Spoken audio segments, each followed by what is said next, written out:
ज्ञानतिमिरान्धस्य ज्ञानाञ्जनशलाकया चक्षुरुन्मीलितं येन तस्मै श्रीगुरवे नमः। श्रील गुरुदेव की कृपा से हम लोग जिस स्थान पर आए, यह स्थान बेंटापुर है। यहाँ पर श्री रामानंद राय जी का आविर्भाव हुआ। श्री रामानंद राय जी के पिताजी का नाम था भवानंद राय। उनकी 5 संतानें थीं, गोपीनाथ, वाणीनाथ और रामानंद राय उसमें सबसे बड़े थे। और इसके अतिरिक्त श्री चैतन्य महाप्रभु ने जब भवानंद राय से मिलन हुआ था, तब महाप्रभु ने भवानंद राय को कहा, तुम पांडु हो और तुम्हारी पत्नी कुंती है। सुधानिधि और कलानिधि, ये दोनों और भाई थे। गोपीनाथ, वाणीनाथ, सुधानिधि, कलानिधि और रामानंद राय सबसे बड़े थे।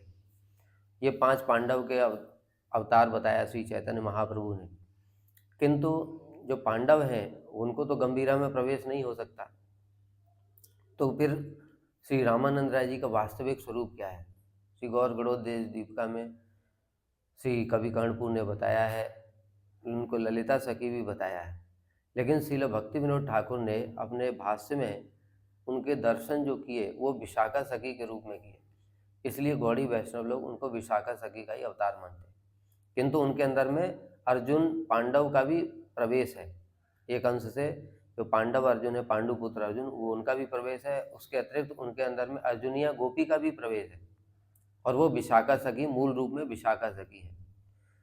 जब श्री कृष्ण के हृदय में राधा जी के भाव को आस्वादन करने की इच्छा हुई, तो उनको गुरु की भी आवश्यकता है। राधा जी के भावों का आस्वादन कैसे करेंगे, इसलिए ललिता और विशाखा दो उन्होंने गुरु रूप में वर्ण किए। जो ललिता सखी हैं वो स्वरूप दामोदर हैं, और जो विशाखा सखी हैं वो श्री रामानंद राय हैं। रामानंद राय जी राजा के सेवक थे, और वहाँ गोदावरी के तट पर वो नौकरी करते थे। जब श्री चैतन्य महाप्रभु दक्षिण भारत की यात्रा के लिए जा रहे थे, उस समय श्री सार्वभौम भट्टाचार्य ने उनको कहा, प्रभु आप दक्षिण भारत जा रहे हैं, आप वहाँ पर रामानंद राय से जरूर मिलना। आपका संग करने के लिए इस पृथ्वी पर एक ही व्यक्ति योग्य है, वो रामानंद राय। पहले मैं उनको समझ नहीं पाया था, उनको भावुक समझता था, इसलिए वैष्णव कह करके उनका मजाक उड़ाता था। किंतु महाप्रभु की कृपा से जब सार्वभौम भट्टाचार्य को भक्ति समझ में आई, भक्ति रस क्या है, तब वो रामानंद राय की महिमा को समझ पाए। और तब उनको समझ में आया कि रामानंद राय की जैसा जो रस है, उसमें प्रवेश है, ऐसा तो जगत में किसी का भी नहीं। इसलिए प्रभु से बार बार प्रार्थना करने लगे। प्रभु तो सब जानते ही हैं, विशेष रूप से दक्षिण भारत गए ही इसके लिए थे, वो रामानंद राय को लेने के लिए, क्योंकि अब उनको आगे भविष्य में अपना आस्वादन करना है राधा जी के भावों का, तो उसके लिए स्वरूप दामोदर और रामानंद राय की आवश्यकता होगी। इसके लिए ही वो दक्षिण भारत गए। वहाँ पर गोदावरी में स्नान करने के बाद पश्चात महाप्रभु एक स्थान पर बैठ करके महामंत्र जप करने लगे, और रामानंद राय का ही इंतजार कर रहे। रामानंद राय जी आए वहाँ पर, उन्होंने भी स्नान किया, और उसके पश्चात में जब महाप्रभु का दर्शन किया तो उनके साथ में वार्तालाप हुआ। फिर दोनों ने परस्पर आलिंगन किया, भावाविष्ट हो गए। लेकिन देखा कि यहाँ पर बहिर्मुख लोग हैं, जो ब्राह्मण लोग थे वो इसको समझ ही नहीं पाए, और वो सोचने लगे ये सन्यासी होकर के शूद्र का स्पर्श कर रहा है। रामानंद राय को वो शूद्र समझते थे, कैसे करे सन्यासी होकर के शूद्र का स्पर्श कर रहा है। और ये रामानंद राय भी इतना गंभीर व्यक्ति होने पर भी आज कैसे एकदम से रो रहा है, उनके नेत्रों से अश्रुधारा प्रवाह, भावुक हो गया ये क्या हो रहा है। तो महाप्रभु ने देखा कि ये बहिर्मुख लोग हैं, इसलिए अपने भावों को संवरण कर लिया, और फिर रामानंद राय को एकांत में बुलाया। फिर जब एकांत में रामानंद राय मिलने के लिए गए महाप्रभु से, तब महाप्रभु ने कहा कि साध्य और साधन क्या है, इसको निर्धारित करो। तब दोनों के बीच में फिर वार्तालाप हुआ। तो महाप्रभु से रामानंद राय जी ने सबसे पहले बताया कि वर्णाश्रम धर्म ही साध्य है। फिर उसके बाद में ऐसे एक एक के बाद एक बताते गए। फिर रस विचार में आए। रस विचार में शांत रस, दास रस, सख्य रस, वात्सल्य रस और मधुर रस, ये मधुर रस का वर्णन किया। तो महाप्रभु बड़े संतुष्ट हुए और पूछने लगे इससे भी कोई श्रेष्ठ है। तो उन्होंने कहा इससे श्रेष्ठ है राधा जी के भाव। फिर श्री रामानंद राय जी ने रासलीला का वर्णन किया, और रासलीला का वर्णन करते हुए कहा कि 100 करोड़ गोपियां भी कृष्ण के मन को रखने में समर्थ नहीं है, क्योंकि जैसे ही राधा जी ने रास को छोड़ दिया उसी समय रास भंग हो गया।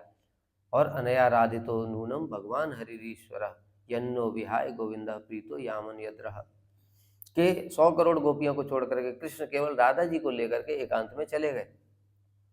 महाप्रभु तो स्वयं राधा जी के भाव में है, कृष्ण है, राधा जी की महिमा को और प्रकाशित करना चाहते हैं, इसलिए उससे उनको संतुष्टि नहीं हुई। और फिर रामानंद राय से पूछने लगे कि रामानंद ये बताओ कि कृष्ण राधा जी को लेकर के गए, लेकिन इससे राधा जी की महिमा प्रकाशित नहीं होती, क्योंकि बाकी गोपियों के सामने लेकर के जाते तो राधा जी की महिमा थी, वो तो चोरी करके लेकर के गए। इसका मतलब है उन दूसरी गोपियों की भी कृष्ण अपेक्षा रखते हैं। तब रामानंद राय ने कहा, सुनो प्रभु, अगर आप सुनना चाहते हैं तो अब मैं बासंती रास का वर्णन करता हूँ, जो कि गोवर्धन में हुआ।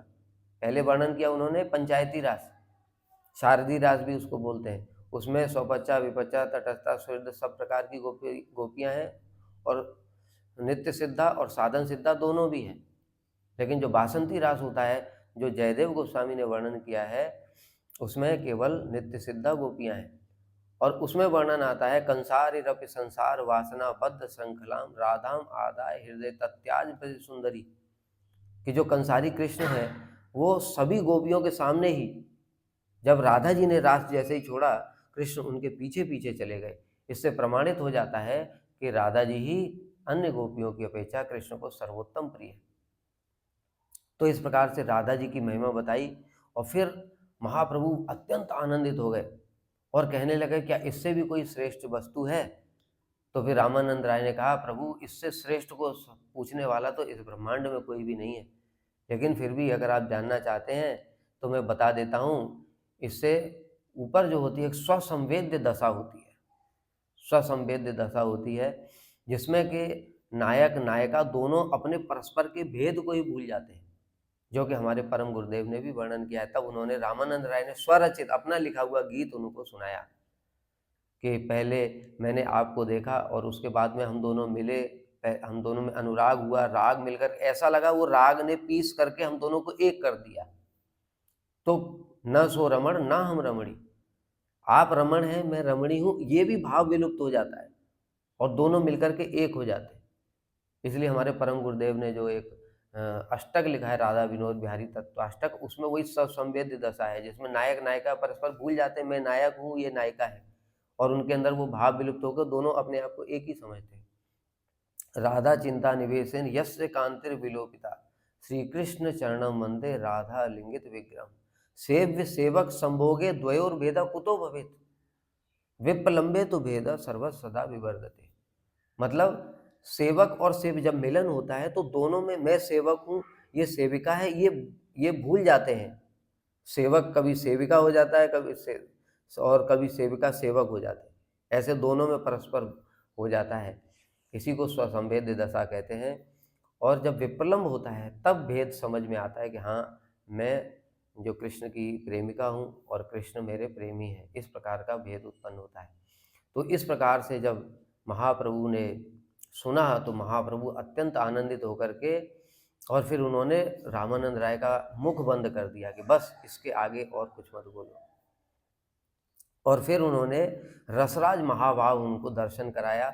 रसराज महाभाव में पहले उन्होंने महाप्रभु ने दिखाया रामानंद राय को कि कृष्ण रूप में दर्शन हुआ, फिर देखा कि राधा जी के दर्शन हो रहे, फिर देखते हैं कि राधा जी ने कृष्ण को संपूर्ण रूप से ढक रखा है।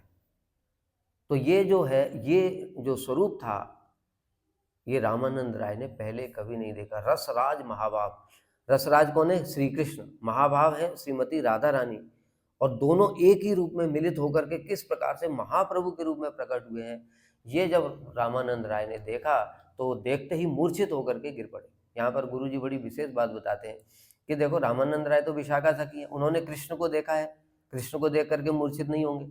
उन्होंने राधा जी को भी देखा है, राधा जी को देख करके मूर्छित नहीं हुए। फिर क्यों मूर्छित हुए? प्रेम के कारण, क्योंकि उन्होंने रसराज महाभाव नहीं देखा।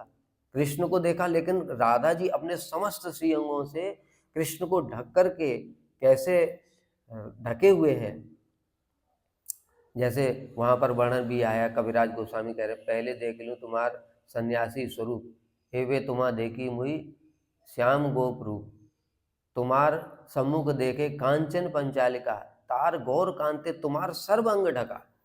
पहले मैंने आपका सन्यासी रूप देखा, फिर कृष्ण का रूप देखा, फिर एक कांचन पंचालिका अर्थात स्वर्णमय एक पुतली देखी, मतलब स्वर्णमय राधा जी का दर्शन किया और देखा कि स्वर्णमय राधा जी आपके समस्त अंगों को ढके हुए, ये रसराज महाभाव जो दर्शन किया तो श्री रामानंद राय मूर्छित होकर के गिर पड़े। फिर महाप्रभु ने अपने स्पर्श से उनको फिर से मूर्छा उनकी टूटी और फिर उसके बाद में रामानंद राय को कहा कि जो तुमने ये दर्शन किया ये कभी किसी को मत बताना। तो इस प्रकार से श्री चैतन्य महाप्रभु ने श्री रामानंद राय जी को रसराज महाभाव का दर्शन कराया। बोलो श्री रामानंद राय की जय। सपार्षद सचिनंदन गौर हरि की जय। सपार्षद शिल प्रभुपाद की जय। गौर प्रेमानंदे।